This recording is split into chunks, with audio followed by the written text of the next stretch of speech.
नमस्कार। गांधारी क्यों अपने पुत्र दुर्योधन को निर्वस्त्र देखना चाहती थी? वीडियो में आगे बढ़ने से पहले चैनल को सब्सक्राइब अवश्य करें। गांधारी भगवान शिव की परम भक्त थी। शिव की तपस्या करके गांधारी ने भगवान शिव से यह वरदान पाया था कि वह जिस किसी को भी अपने नेत्रों की पट्टी खोलकर नग्न अवस्था में देखेगी, उसका शरीर वज्र का हो जाएगा।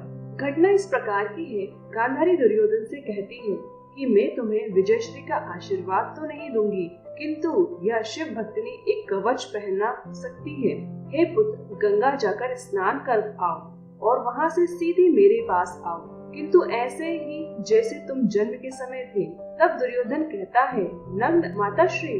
गांधारी कहती है, माँ के समक्ष कैसी लज्जा, जाओ स्नान करके निर्वस्त्र हो आओ। दुर्योधन कहता है, जो आज्ञा माताश्री। दुर्योधन के जाने के बाद श्री कृष्ण गांधारी के कक्ष में जाते हैं। गांधारी कहती है कि आओ देवकी नंदन, ये तो तुम्हें याद ही होगा कि 17 दिन पहले मैं 100 पुत्रों की माँ थी और आप केवल एक ही पुत्र की माँ हो। श्री कृष्ण हाथ जोड़कर कहते हैं, हाँ माते, इन शवों में एक शव ऐसा भी है जिन्हें आप पहचान कर भी नहीं पहचानती हैं, और वह शव है ज्येष्ठ कार्तिकेय का। तब गांधारी कहती है, क्या युधिष्ठिर का?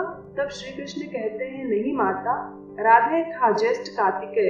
यह सुनकर गांधारी दंग रह जाती है। श्री कृष्ण कहते हैं, इसलिए ये मत सोचिए माता कि आपके पुत्रों की ओर से मेरी बुआ का कोई पुत्र युद्ध नहीं कर रहा था। यह राज बताकर श्री कृष्ण शिविर से बाहर निकल जाते हैं। तब रास्ते में दुर्योधन नग्न अवस्था में अपनी माता के शिविर में जाता हुआ श्री कृष्ण को दिखाई देता है। श्री कृष्ण हंसते हुए कहते हैं, युवराज दुर्योधन, आप और इस अवस्था में तुम अपने वस्त्र कहाँ भूल आए, और तुम्हारा मुंह तो माता गांधारी के शिविर की ओर है। यह सुनकर दुर्योधन सकपका जाता है। तब श्री कृष्ण कहते हैं, क्या तुम अपनी माता के पास इस दशा में जा रहे हो? तब दुर्योधन कहता है कि माताश्री का यही आदेश था। तब श्री कृष्ण कहते हैं, किंतु वह तुम्हारी माता है, उन्होंने अनेक बार तुम्हें गोदी में लिया होगा। तुम तो पुत्र हो, लेकिन अब एक वयस्क पुत्र हो, और कोई वयस्क अपनी माता के सामने पूर्ण नग्न नहीं जाता युवराज। भारत वंश की तो यह परंपरा ही नहीं है। फिर श्री कृष्ण हंसते हुए कहते हैं, किंतु तुमने तो भारत वंश की परंपरा का पालन करना कभी का छोड़ दिया। जाओ, माता को प्रतीक्षा नहीं करानी चाहिए। यह कहते हुए श्री कृष्ण हंसते हुए वहाँ से चले जाते हैं। तब दुर्योधन सोच में पड़ जाता है और फिर वह अपने गुप्तांगों पर केले के पत्ते लपेटकर माता गांधारी के समक्ष उपस्थित हो जाता है और कहता है कि मैं स्नान करके आ गया माताश्री। तब गांधारी कहती है, मैं क्षण भर के लिए अपनी आंखों पर बंधी ये पट्टी खोलने जा रही हूँ। मैंने तुम्हारे भाइयों को तो नहीं देखा, मैं आज तुम्हें देखूंगी। ऐसा कहकर गांधारी अपने आंखों की पट्टी खोलकर दुर्योधन को देखती है, तो उसकी आंखों से एक प्रकाश निकलकर दुर्योधन के शरीर पर गिरता है। बाद में गांधारी देखती है कि ये क्या, दुर्योधन ने तो अपने गुप्तांग छुपा रखे हैं। तब वे कहती है, ये क्या किया तुमने पुत्र?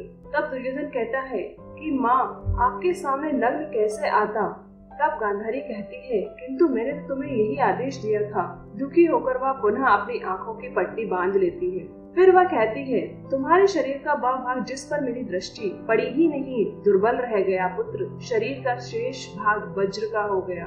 यदि तुम बड़ों का आदेश मानने की परंपरा भूले ना होते तो आज अजय हो जाते। यह सुनकर दुर्योधन कहता है, तो मैं ये केले के पत्ते हटा देता हूँ माताश्री। तब गांधारी कहती है, मैं कोई मायावी नहीं हूँ। मैंने उस एक दृष्टि में अपनी भक्ति, अपना सतीत्व और अपनी ममता की सारी शक्ति मिला दी थी पुत्र। तब दुर्योधन कहता है, आप चिंता न करें माताश्री, मैं कल भीम से युद्ध करूंगा, और गदा युद्ध के नियम के अनुसार कमर के नीचे प्रहार करना वर्जित है। कल मैं उसको इतना मारूंगा कि वह घबराकर वीर गति को प्राप्त हो जाएगा। फिर चाहे इस युद्ध का अंत कुछ भी हो। अंत में भीम दुर्योधन की जांघ उखाड़कर उसका वध कर देता है।